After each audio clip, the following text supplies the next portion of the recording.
Hi guys, welcome to my first ever YouTube video. I did my very best to find the good lighting.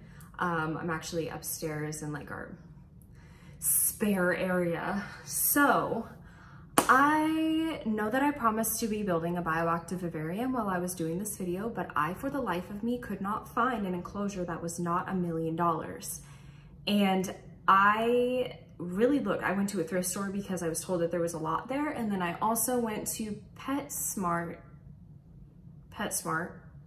almost said Co, but it was PetSmart, to see if there was any enclosures like clearance or cheap or something that literally, like, I expected to walk in there and pay $80 for an enclosure like I did, but I think I'm just gonna actually order the same enclosure that I have now again and just do that. Okay, anyways, I'm gonna jump into this. So I have a really interesting case for you guys. I had actually never heard of this case before. I had never heard any of these names. They are all local to Washington. I came across this case by just kind of like, well, not really Google searching, but I was looking up like local Washington cases on YouTube. Linda Sue Endorf. That is her name. And let me, shuffle around a little bit so that I can get ready to freaking tell you guys this story, because it is a doozy. Are you ready? Because I'm ready. Linda Sue Endorf went missing on December 8th, 1976 from the SeaTac airport, where she worked as a ticket clerk for Western Airlines. Some reports say that she actually did not go into work that day and that she went missing before her shift even started. Some other reports say that she finished her shift at 10:30 and was never seen or heard from again after her shift. I don't know which one is true. There's a lot of different sources and articles and things like that that say that either one of those things happened. I'm gonna go ahead and just go with she finished her shift and she disappeared. That's what I'm gonna go with because that's what the missing person flyer says. So she has completely fallen off the map, the face of the earth. She is like in space, gone. Nobody knows what happened. She leaves behind a husband, James, and a 13-year-old daughter, Angela. So James waits a whole week to report her missing. And then after that claims, oh, I have no idea what happened to her. I don't know. He's telling the cops that they split up on that day. And that's why he has no idea what happened to her or where she went. And I know that him and Linda were having issues with their marriage before, and that they were working on getting a divorce possibly or separating. I don't know how far it actually went or if James was just lying and accelerating the timeline or if he was the one causing the problem, which I'll get to in a second. Continuing on. Linda's missing. It's been 2 months and nobody's heard from her. Nobody knows what happened. Her husband says that he doesn't know. He says that they split up. She could be on vacation somewhere, whatever. I don't think so, but who am I to judge? He then files for divorce. Only 2 months after she's been missing. And like, I mean missing, not they found her body. Like, she's still missing. It's goes through, he gets custody of their daughter and almost all of their assets. So that's really fishy. The cops don't really say that they were looking at him for Linda's murder. It's all circumstantial. Like they could not prove anything without the body, obviously. So, I mean, he goes about on his life. He's got all these assets, whatever. He remarries a Deborah Ann. And I'm not sure what her maiden name was, but I do know that her name in the records now is Deborah Ann Endorf. She married James, and if I recall correctly, they both worked at Boeing together and could have possibly known each other while him and Linda were still married. According to reports, Deborah was saying that she was fearful of her life and that she was fearful of her husband.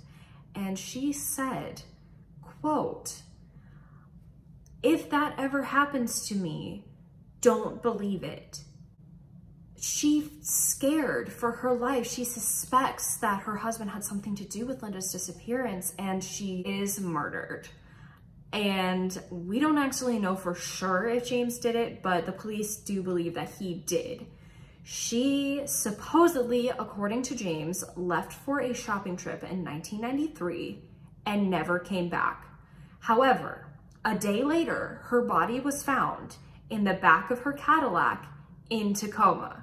So she had a head wound and she was also strangled with a bungee cord.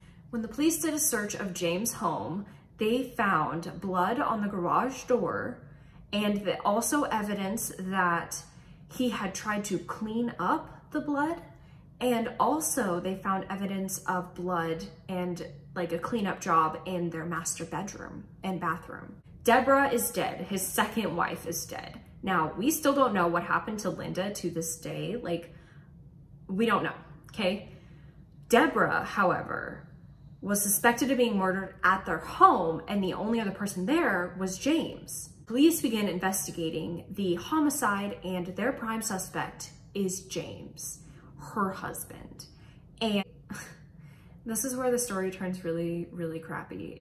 A month after Deborah's death, the police are investigating. They've reopened Linda's case as well. They are doing whatever police do in homicide cases, collecting evidence, whatever. They do have evidence against James. They were intending to file murder charges against him. But obviously all of this takes a really long time. A month after Deborah's death, James is found dead in his truck with a shotgun, and cause of death was carbon monoxide poisoning.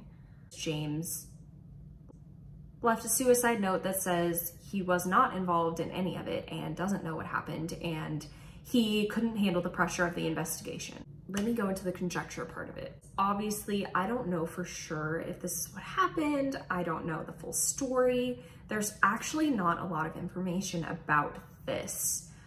And I think it's because all of the people involved in the case are dead, so there's really no way to get any other answer. I am 96% sure that James is the one who is responsible for both deaths. I am also most of the way sure that James killed himself because he did not want to go to prison. I believe that Deborah and James knew each other from Boeing, where they both worked as managers, and that Linda was kind of just in the way. And that was the reason that there was problems in Linda and James's relationship. They could very well have been separating because James was no longer being faithful. James killed Linda to get her out of the way because he had a relationship with Deborah, who he met at Boeing. And that's why him and Linda were having issues and separating, according to him. And Deborah suspected that this happened, and she started asking questions. They started fighting. He started acting erratically and purchasing firearms, and that's why she ended up getting killed. I believe that he attacked her when she least expected it. She was quoted saying that she was fearful of her husband and fearing for her life to her friends and relatives. She knew that something was going to happen. She really did. I don't think that she knew for sure. I mean, you would never think that your husband is going to kill you. You never really do. You never think that things like this are ever going to happen. To wrap this up though, to this day, we still don't know what happened to Linda. They do have Deborah's case closed because they believe that James is the one who killed her. It's an open-ended case where we don't know what happened.